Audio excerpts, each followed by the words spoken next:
Calm isn't weakness. Calm is control. Calm is power.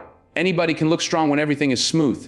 But when the world hits you with pressure, when people test you, when life squeezes you, that's when you find out if you're truly in command of yourself. You see, the mind is like a wild horse. If you don't train it, it will throw you off every time life gets rough. But once you master it, once you bring it under discipline, nothing, no person, no setback, no storm can take your peace away. Have you ever noticed how most people respond to pressure? Somebody insults them and they fire back instantly. Something doesn't go their way, they panic, they lash out, they let their emotions drag them like a dog on a leash. That's the average mind. It reacts before it thinks. But let me tell you, true strength isn't about how fast you react. True strength is about mastering the pause. It's about controlling the gap between what happens to you and how you choose to respond. See, life will always throw fire your way. It's not if, it's when. Somebody cuts you off in traffic. Somebody disrespects you. Somebody betrays you. You lose the job. You lose the money. You lose the people you thought would never leave. That storm is guaranteed. But here's the secret. The storm outside doesn't matter if you can control the storm inside. And the only way to control it, the only way to stay calm when everything else is falling apart, is to master the pause. The pause is power. That split second where your mind wants to explode, your mouth wants to respond, your fists want to fly, but you hold it, you breathe, you slow it down, you say, wait, let me choose. That's the difference between the person who ruins everything in 5 seconds of anger and the person who builds everything through patience and control. The pause separates the weak from the strong, the reckless from the wise, the victims from the victors. Think about it. A sword in the hands of a child is dangerous. They'll swing it wild, hurting themselves and everyone around them. But in the hands of a master, that same sword becomes precise, controlled, unstoppable. Your emotions are the same. In the hands of an untrained mind, they're dangerous. They cut people down. They burn bridges. They destroy futures. But in the hands of a disciplined mind, your emotions become tools. They serve you. They fuel you. They sharpen you. That's why the pause matters. The pause is where you become the master. When you pause, you're not ignoring the pain. You're not pretending it doesn't hurt. You're simply refusing to let pain dictate your decisions. You're choosing clarity over chaos. And when people see you calm in the middle of chaos, they think you're unshakable. They think you're untouchable. But the truth is, you've just trained yourself. You've trained your mind to pause, to hold the line, to choose wisely instead of reacting blindly. Most people will never do this because they live addicted to reaction. They need to defend themselves. They need to prove themselves. They need to win every argument, clap back at every insult, and fight every little battle. And while they're wasting their energy on nonsense, the person who pauses, the person who holds their composure, is winning wars without ever raising their voice. That's the art of calm. That's the dark power of restraint. It looks like silence, but in reality, it's control. And control is the ultimate form of power. Don't confuse the pause with weakness. Weakness is exploding because you can't hold it in. A weakness is letting other people push your buttons and control your emotions. Weakness is being a puppet to circumstances. Strength is being tested, pushed, provoked, and still holding your ground. Strength is being underestimated, disrespected, and laughed at, and still moving with dignity. Anybody can scream. Anybody can fight. But not everybody can pause, breathe, and rise above. Think about the greatest leaders in history, the ones who carried nations through storms. They weren't the loudest. They weren't the quickest to react. They were calm, steady, and deliberate.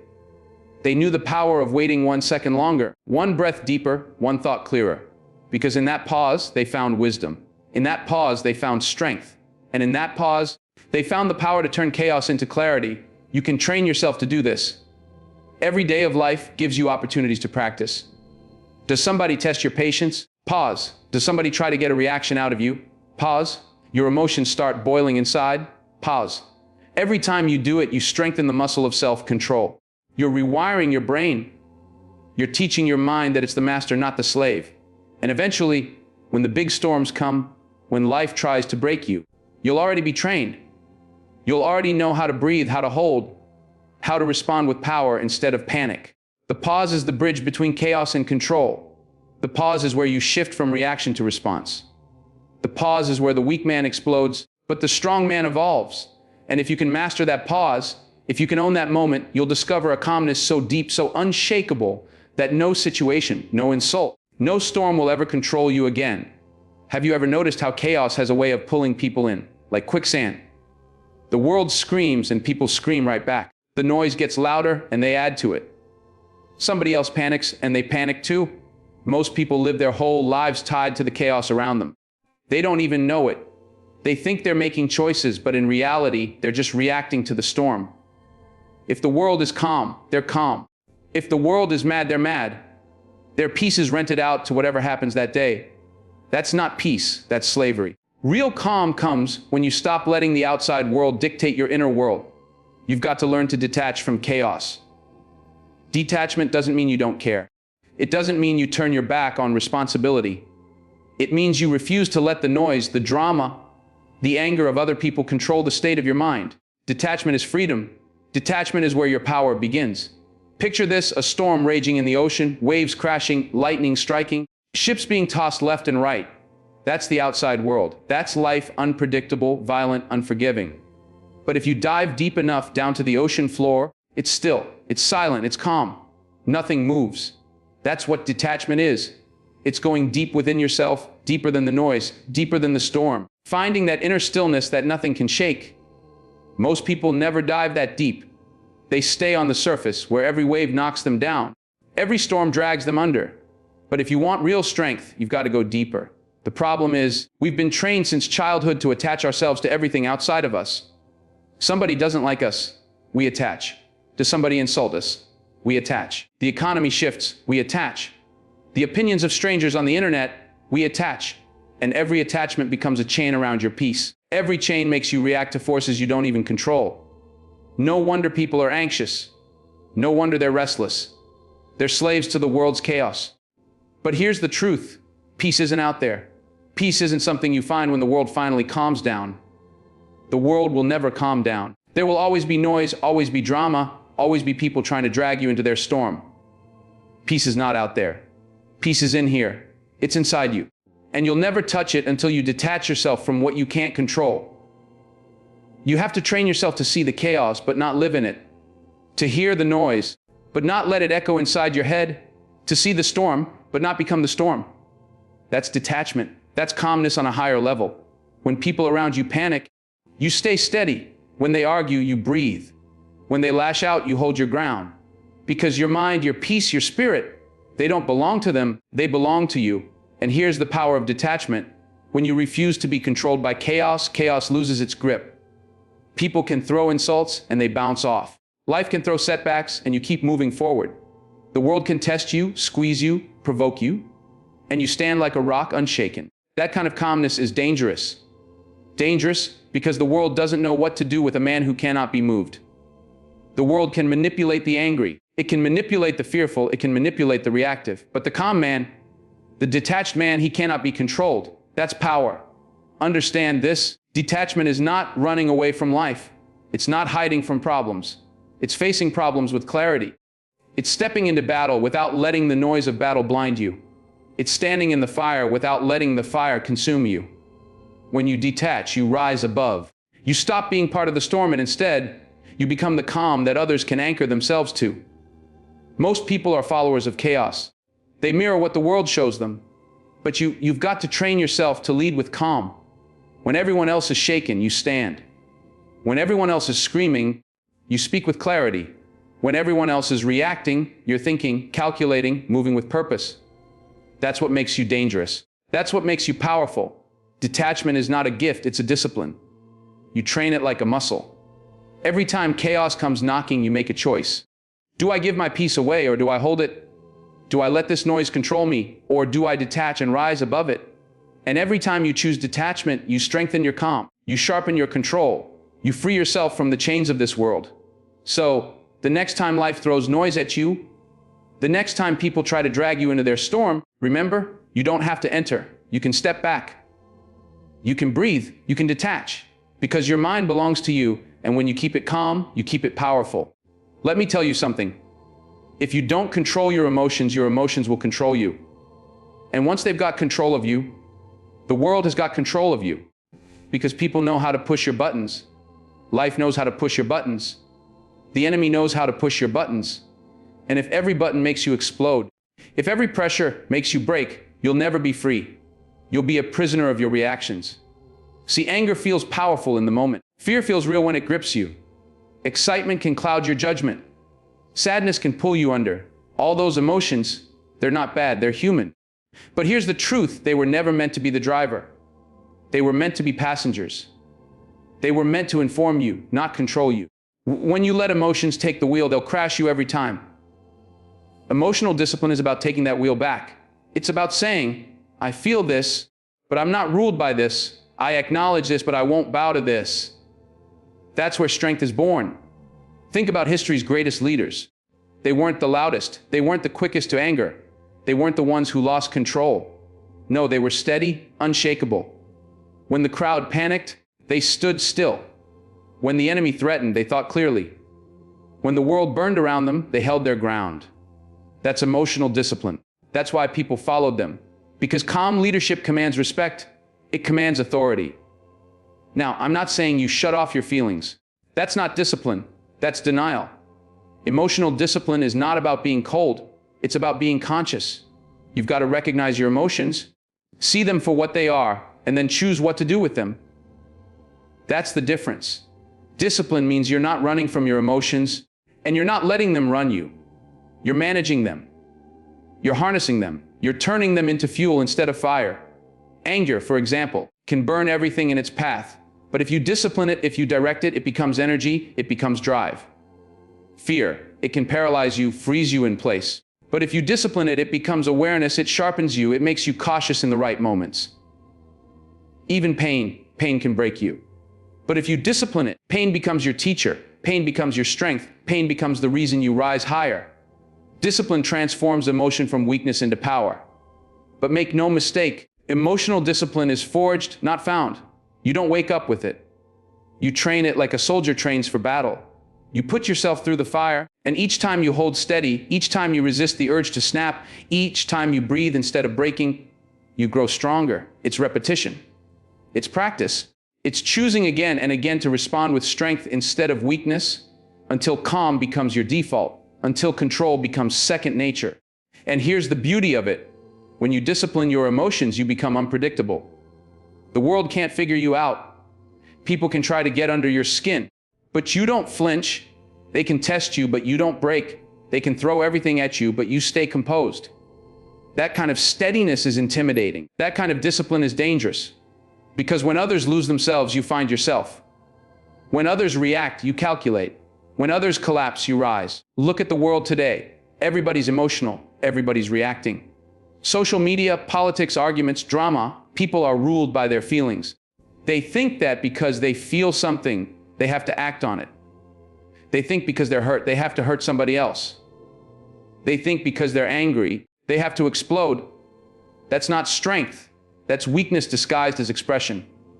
Real strength is sitting with your anger and not letting it destroy you. Real strength is carrying your sadness without letting it stop you. Real strength is feeling fear and still moving forward with courage. You want to know why so many people fail? It's not because they don't have talent. It's not because they don't have opportunities. It's because they can't master themselves. They let emotions break their focus, cloud their vision, and control their decisions. And so they quit too early. They fight battles they shouldn't. They burn bridges they needed. They lose control right when control was everything. Emotional weakness destroys dreams faster than failure ever will. So here's the challenge. Train your emotions. Test yourself. When you feel anger rise, breathe. When you feel fear creep in, move forward anyway. When you feel doubt, whisper, keep working. Every time you master an emotion, you build muscle, you build armor. You build a mind that can't be broken. And when you stand with that kind of discipline, you become unshakable. Emotional discipline is not just about staying calm. It's about creating space between what you feel and what you choose. In that space lies your freedom. In that space lies your power. The world can throw fire at you, but if you've built that space, you won't burn. You'll see, you'll move wisely. You'll act with intention. And that's the kind of man or woman who doesn't just survive the storm. They command it. Purpose is the anchor that keeps you steady when the waves get violent, when the storms come and the winds try to knock you down. Without it, you're just drifting. You're tossed around by whatever life throws at you. One moment, you're chasing money. Next moment, you're chasing approval. Then you're chasing comfort. And you wonder why you feel empty, why you feel restless, why you can't stay calm. It's because you're not anchored. You're just floating. But when you've got purpose, real purpose, you can't be moved so easily. You don't get blown away by distractions. You don't get shaken by insults. You don't get broken by setbacks. Because your mind is tied to something greater than the chaos around you. That's the secret. That's why some people can go through hell and still walk out steady. They're not living for applause. They're not living for convenience. They're living for purpose. You see, when you know why you're doing what you're doing, it changes how you face challenges. The pain isn't just pain. It's part of the process. The struggle isn't just a struggle, it's training. The failure isn't just failure, it's direction. Purpose transforms your suffering into meaning, and once you've got meaning, you can endure anything. You can handle the fire because you know what the fire is forging you for. Now listen, people will try to pull you in every direction. They'll tell you what you should be, what you should chase, what you should want. But here's the truth. If you don't define your purpose, the world will define it for you. And the world doesn't care about your peace, your growth, your calm. The world wants you busy, distracted, competing, consuming. That's why you've got to step back, look in the mirror, and ask yourself, what is my mission? What am I building my life for? What do I stand for that no storm can take from me? When you get clear on that, calm becomes natural. Why? Because you're no longer reacting to every little thing. Does somebody talk behind your back? That's noise. You've got a mission. Money goes up and down. That's temporary. You've got a mission. Life throws obstacles in your way. Good. That's training for your mission.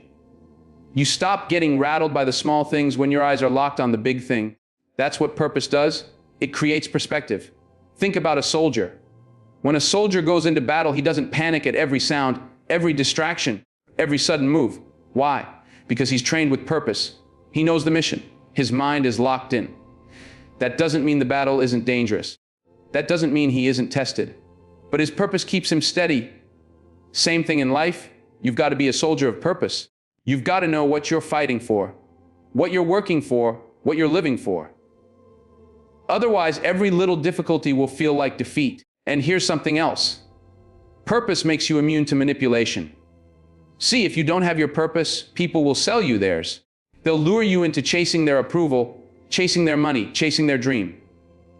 And when you don't get it, you'll feel lost, angry, and frustrated. But when you've got purpose, you're not chasing them, you're building you. You're not moved by every trend, every temptation, every voice. You're rooted. You're unshakable. Now, don't confuse purpose with passion. Passion is an emotion. It burns hot, but it can fade. Purpose is conviction. Purpose is direction. Passion says, I feel like doing this. Purpose says, I will do this whether I feel like it or not. Passion comes and goes, but purpose carries you when passion runs dry. Purpose keeps you moving when motivation disappears. It keeps you disciplined when emotions go wild. So how do you find it? You look at what breaks your heart. You look at what makes you come alive. You look at what you can give, not just what you can get. Purpose is always bigger than you. If it's only about you, it's not purpose, it's ego. True purpose serves something greater. It lifts others. It builds something that lasts beyond you. And when your life is tied to that kind of mission, fear loses its grip. Anxiety loses its power. Stress loses its weight. Because you know deep down, no matter what happens, you're aligned with something eternal. And let me tell you this, purpose gives you discipline without effort.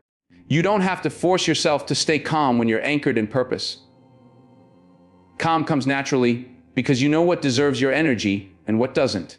You know what battles are worth fighting and which ones aren't. You don't waste time on petty arguments. You don't waste emotion on small insults. You don't waste peace on things that don't matter. Purpose filters your life, and through that filter comes calm. The storms will still come, don't get it twisted. Life will still test you. People will still try you. But when you've built your anchor, you'll stand where others fall.